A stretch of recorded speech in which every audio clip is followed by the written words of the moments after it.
Personal অনেক কিছু search করে থাকেন, তো এই সার্চ গুলো কিন্তু গুগলের সার্চ হিস্ট্রিতে জমা হয়ে থাকে। অন্য কেউ চাইলেই কিন্তু আপনাদের এই সার্চ গুলো দেখে নিতে পারবে। তো এই সার্চ হিস্ট্রি গুলো কিভাবে আপনারা ডিলিট করবেন চলেন সেটাই জেনে নেই। তো এইরকম প্রয়োজনীয় ভিডিওগুলো পেতে হলে অবশ্যই আমার চ্যানেলটাকে সাবস্ক্রাইব করে রাখবেন। আর ভিডিওটা যদি ভালো লাগে অবশ্যই আপনাদের বন্ধুদের কাছে শেয়ার করে দিবেন। তো আর কথা না বাড়িয়ে চলেন মূল ভিডিও শুরু করি। তো আপনাদের গুগলের সার্চ হিস্ট্রিটা ডিলিট করার জন্য আপনারা চলে যাবেন আপনাদের ফোনের গুগল ক্রোম ব্রাউজারে। তো ক্রোম ব্রাউজারে আসার পর আপনারা উপরে এখানে দেখতে পারবেন থ্রি ডট নামে যে অপশনটা আছে, থ্রি ডট অপশনে একটা ক্লিক করবেন। এখানে ক্লিক করার পর দেখতে পারবেন হিস্ট্রি নামে যে অপশনটা আছে এখানে একটা ক্লিক করবেন। এখানে ক্লিক করার পর আপনারা গুগলে যা কিছু লিখে সার্চ করছেন সব কিন্তু এখানে চলে আসবে। তো আপনারা গুগলে যা কিছু লিখে সার্চ করছেন সব কিন্তু এখানে চলে আসবে। তো এখান থেকে আপনারা উপরে দেখতে পারবেন ডিলিট ব্রাউজিং ডাটা, এই অপশনে একটা ক্লিক করবেন।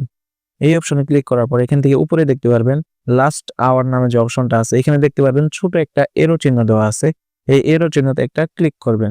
ক্লিক করার পর এখানে দেখতে পারবেন অল টাইম নামের যে অপশনটা আছে এইখানে একটা ক্লিক করবেন।